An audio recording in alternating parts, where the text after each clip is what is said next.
As far back as anyone can remember, Helen Mirren has been an innovator in the theater and acting industries. But the news she received recently has given her even more courage. Every character she has portrayed on stage and every friend she has had are based on real people. However, not everything about her life has been made public. Helen Mirren's recent media attention has left no room for contemplation. Come and discover a fascinating and intimate aspect of Mirren's life that is unrelated to her renowned career or her extraordinary marriage. She had to make some difficult choices regarding her career and personal life, and this story shows them.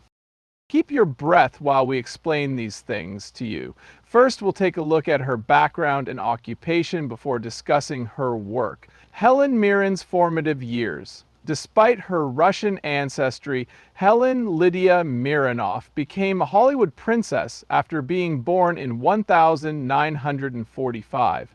Her meteoric climb to stardom was just as captivating as her roles. Her story begins in London, her birthplace. She was born to a Russian father and an English mother. His family was a line of Russian nobility, though, so her father wasn't your average Russian. Having a great-grandmother who was actually a count is something to ponder. Here is the family tree of Mirren. Her great-grandfather, a colonel, fought for Russia in the war against Japan. Because her illustrious lineage includes a countess great-grandmother, Mirren possesses a distinct perspective. Nevertheless, her family's lives were abruptly disrupted. Her grandfather was a diplomat who became mired in England in 1917 amid the Russian Revolution. In order to make ends meet, he took a job driving taxis in London. Mirren was profoundly affected by this blend of privileged origins and regular life during her formative years. Mirren had the lead role in a school play starring Hansel and Gretel. Her primary school in Westcliff-on-Sea was Hamlet Court. Her next stop was Southend-on-Sea's St. Bernard's High School for Girls, where she continued her theatrical career. Afterwards, she traveled to London to attend the New College of Speech and Drama, which was located in Ivy House, the former residence of Anna Pavlova on North End Road in Golders Green, and was run by the same people.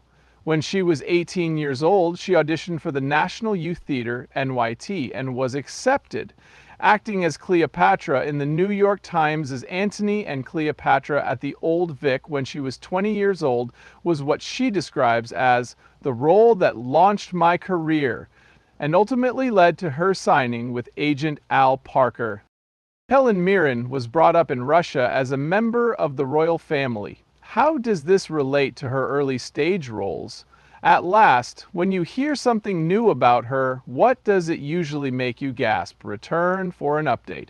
In her early career, Mirren's performances with the National Youth Theatre led to an invitation to join the Royal Shakespeare Company, RSC. After portraying Castiza in Trevor Nunn's The Revenger's Tragedy in 1009,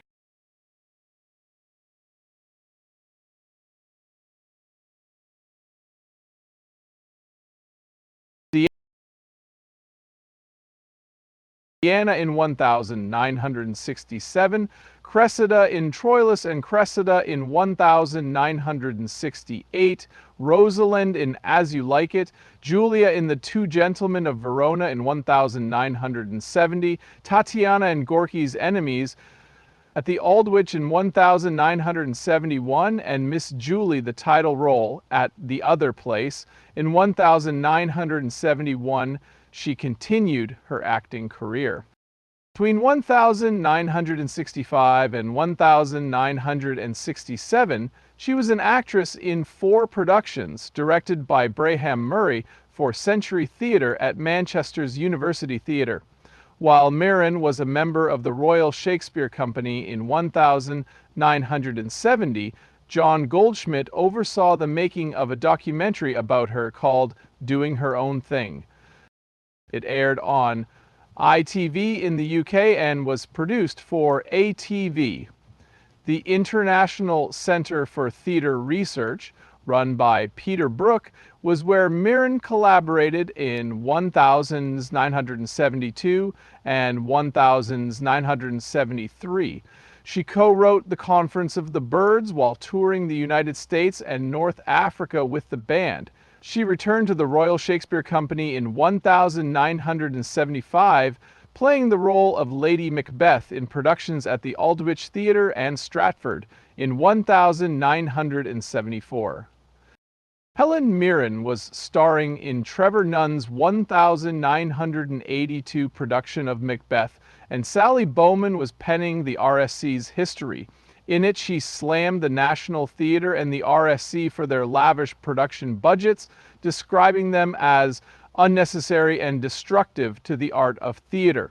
In addition, she said the realms of truth, emotion, and imagination sought in performing a great play have become increasingly distant, often completely unreachable across a chasm of costume and technicalities. This was the subject of heated debate, and it was even discussed in Parliament. Mirren appeared to be unaffected by the RSC's criticisms, despite their severity. In September 1975, she performed as a rock star at the Royal Court Theatre in London's West End. Play Teeth and Smiles, a musical by David Hare. You may call her Maggie. She reprised her role in May 1976 when the play was revived at Wyndham's Theatre. After joining the Lyric Theatre Company in November 1975, Mirren began performing in West End repertory. Ella in Ben Travers' new comedy The Bed Before Yesterday and Nina in The Seagull were two of her roles. Michael Billington of The Guardian exclaimed, "Mirren is stirringly voluptuous as the Harlow-esque good time girl." Her portrayal of the resolute Queen Margaret was staged in Terry Hand's 1977 and 1978 productions of Henry VI at the Royal Shakespeare Company (RRC) in Stratford and the Aldwych Theatre, respectively. In 1979, she received accolades for her performance as Isabella in Peter Gill's staging of Measure for Measure at Riverside Studios. Actress reviews praised her bursting with grace performance. In 1981, Mirren returned to the Royal Court for the London premiere of Brian Friel's Faith Healer. For her performance in The Duchess of Mal by John Webster that same year, she received accolades. The production began at Manchester's Royal Exchange Theatre and travelled to London's The Roundhouse in Chalk Farm. The Sunday Telegraph's Francis King praised her performance, stating, "Miss Mirren never leaves it in doubt that this passionate, beautiful woman is the most important character of the story, even when she's not there." In January 1983, it was staged for the first time at the Royal Shakespeare Theatre in the role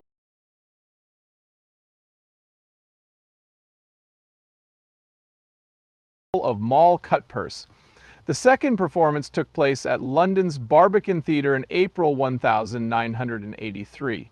Two-Way Mirror, a double bill by Arthur Miller, premiered at the Young Vic in London in January 1989 and featured Mirren and Bob Peck. Coveney, writing for the Financial Times, praised her, writing, "Swaggered through the action with radiant singularity of purpose, filling in areas of light and shade that even Thomas Middleton and Thomas Dekker omitted."